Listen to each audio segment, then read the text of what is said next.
శ్రీ గురుభ్యో నమ. శ్రీరామకృష్ణ పరమహంస గారు మనలో మార్పును తీసుకువచ్చే ఎంతో గొప్ప విషయాన్ని, తత్వాన్ని చిన్ని కథల ద్వారా మనకు ప్రసాదించారు. అటువంటి ఒక కథను ఈరోజు చెప్పుకుందాం. నేను ఆది బ్రహ్మ సమాజానికి చెందిన ఒక బోధకుణ్ణి చూశాను. అతడు రెండో మూడో పెళ్ళిళ్ళు చేసుకున్నాడట. అతడికి చెట్టంత ఎదిగిన పిల్లలు కూడా ఉన్నారు. అటువంటి వాళ్ళ మతబోధకులు, అటువంటి బోధకుడు కనుక భగవంతుడు ఒక్కడే నిజం, మిగిలినదంతా మిథ్య అని చెప్పినట్లయితే అతడి మాటల్ని ఎవరు విశ్వసిస్తారు? ఆ పైన అటువంటి వారి శిష్యులు ఇంకెంత గొప్పగా ఉంటారో మీరు చక్కగా అర్థం చేసుకోవచ్చు.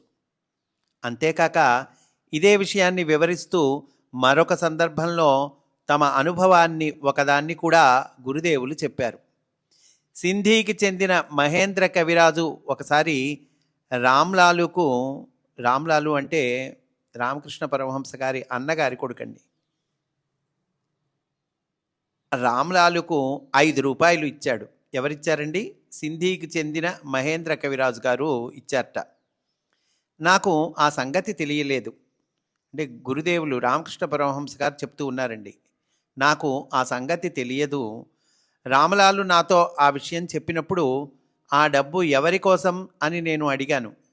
అది నా కోసమే అని రామలాలు చెప్పాడు. మొదట నేను ఆ డబ్బును పాలవాడికి ఇవ్వడానికి ఉపయోగించవచ్చు కదా అని అనుకున్నాను. కానీ తర్వాత ఏమి జరిగిందో చెబితే మీరు నమ్మరు. నేను నిద్రకు ఉపక్రమించానో లేదో అదిరిపడి లేచి కూర్చున్నాను. ఛాతీ మీద ఒక పిల్లి గీరితే ఎలా బాధ కలుగుతుందో అటువంటి బాధతో మెలికెలు తిరిగిపోతున్నాను. లేచి రామలాలు దగ్గరికి పోయి, ఆ డబ్బును నా కోసం ఇచ్చారా, మీ అత్త కోసం, అంటే శారదామాత ఉన్నారు కదండి, ఆవిడ్ని గురించి చెప్తున్నారు, నా కోసం ఇచ్చారా లేక మీ అత్త కోసం ఇచ్చారా అని అడిగాను.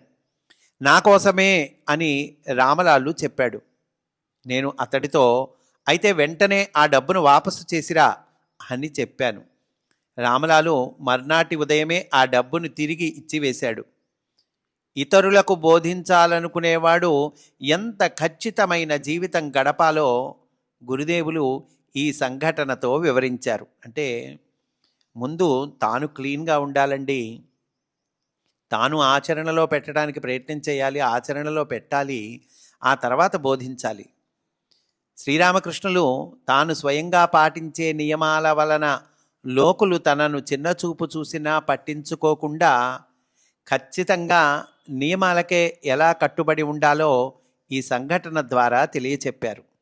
ఆయన తరచూ ఇలా బోధించేవారు. సన్యాసి పాటించవలసిన నియమాలు పదునైన కత్తి అంచు మీద నడవడం. నిన్నే అసిధారా వ్రతం అంటారండి. ఇక్కడ అసిధారా వ్రతం అంటే ఏంటో చెప్పుకుందాం. కత్తి అంచుపై నడవడం వంటి అత్యంత కఠినమైన నియమం లేదా ప్రతిజ్ఞ అని చెప్పచ్చండి. ఇది చాలా జాగ్రత్తగా, ఏకాగ్రతతో మరియు ధర్మం తప్పకుండా చేయాల్సినటువంటి పనిని సూచిస్తుంది. శ్రీరాముడు, సీతమ్మ వంటి వారు అరణ్యవాస కాలంలో ఈ వ్రతాన్ని పాటించారని చెప్తారండి. అదిగో అలా ఉండాలి అంటున్నారు. అలా సన్యాసి పాటించవలసిన నియమాలు అతి కఠోరంగా ఉంటాయి. అతనికి కామకాంచనాలతో అణువంతైనా సంబంధం ఉండకూడదు. అతడు తన చేతులతో డబ్బు తీసుకోకూడదు. తన దగ్గర డబ్బు వదిలి వెళ్ళడానికి, అంటే దాని సంరక్షణకు కూడా అంగీకరించకూడదు. వేదాంతి అయిన లక్ష్మీనారాయణ మార్వాడి తరచుగా ఇక్కడికి వస్తూ ఉండేవాడు. ఒకరోజు నా పక్క మీద ఉన్న దుప్పటి మురికిగా ఉండటం చూశాడు. అతడు నాతో, అయ్యా, మీ పేరు మీద 10,000 రూపాయల నిధి ఏర్పాటు చేస్తాను, దాని నుంచి వచ్చే వడ్డీ మీ ఖర్చులకు వినియోగిస్తుంది అని అన్నాడు. 10,000 రూపాయలంటే ఆ రోజుల్లో చాలా గొప్పండి. అతడు ఆ మాటలు పలికిన మరుక్షణం ఎవరో నా తల మీద దుడ్డుకర్రతో బాదినట్లు నేను స్పృహ తప్పి పడిపోయాను. తిరిగి స్పృహలోకి వచ్చిన తర్వాత, అయ్యా, దయచేసి మీరు ఇటువంటి మాటలు మాట్లాడవద్దు. అలా మాట్లాడదలుచుకుంటే మీరు ఇక్కడికి రానవసరం లేదు. నాకు డబ్బును ముట్టుకోవటం అసాధ్యం, దానిని నా దగ్గర ఉంచుకోవడం కూడా అసాధ్యమే అని అతనితో చెప్పాను. అయితే అతడు చాలా తెలివిగలవాడు. నాతో తీసుకోవటం వద్దనడం మొదలైన భావనలు మీకు ఇంకా పోలేదన్నమాట. అంటే మీకు పరిపూర్ణమైన జ్ఞానం ఇంకా కలగలేదు అన్నాడు. నేను ఆయనతో, అయ్యా మహానుభావ, నేనింకా అంత ఉన్నతమైన స్థితికి చేరుకోలేదు అని సమాధానం చెప్పాను. అంటే ఇతను అంటున్నాడండి, తీసుకోవటం ఏంటి, ఇవ్వటం ఏమిటి, వద్దనటం ఏమిటి, ఏముందండి అన్నట్లుగా అంటున్నాడండి ఇతను. అయితే అతడు అంతటితో వదలకుండా ఆ డబ్బుని హృదయుడికి ఇచ్చి వెడతానని అన్నాడు. దానికి కూడా నేను ఒప్పుకోలేదు.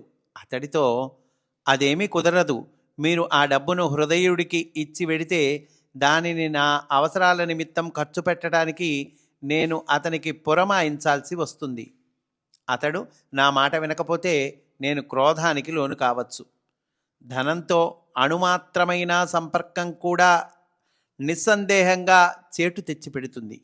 కాబట్టి మీరు దానిని హృదయుడికి ఇవ్వడానికి వీలు లేదు. అద్దం ముందు ఉంచిన వస్తువు యొక్క ప్రతిబింబం అద్దంలో కనపడక మానదు కదా అని చెప్పాను. ఇలా మనకు బోధ చేస్తూ ఉన్నారండి శ్రీరామకృష్ణ పరమహంస గారు. అంటే ఇతరులకు బోధ చేసేవాడు కానీ లేదా సన్యాసి కానీ ఎటువంటి జాగ్రత్తలు తీసుకోవాలి. అంటే వాళ్ళకే కాదండి, మనలాంటి సామాన్యులకు కూడా ఇందులో తెలుసుకోవాల్సిన విషయాలు ఉన్నాయి. డబ్బు వస్తోంది కదా అని పుచ్చుకోవటం కాదు. ఆ డబ్బు మనం జాగ్రత్తగా సంపాదన నియమబద్ధంగా నీతి ప్రకారం మనం సంపాదిస్తున్నామా లేదా ఇది జాగ్రత్తగా చెక్ చేసుకోవాలండి. క్రమమైన మార్గంలో డబ్బు ఏదైనా మన దగ్గరికి వస్తూ ఉంటే దాన్ని నిర్మోహమాటంగా మనము తిప్పికొట్టగలగాలి. ఏదైనా పరిస్థితుల్లో మనము దాన్ని గనక స్వీకరించినట్లయితే అది మనకు చేటు తీసుకొస్తుంది అని చెప్పేటువంటి చక్కటి కథ అండి. స్వస్తి. వాసుదేవ.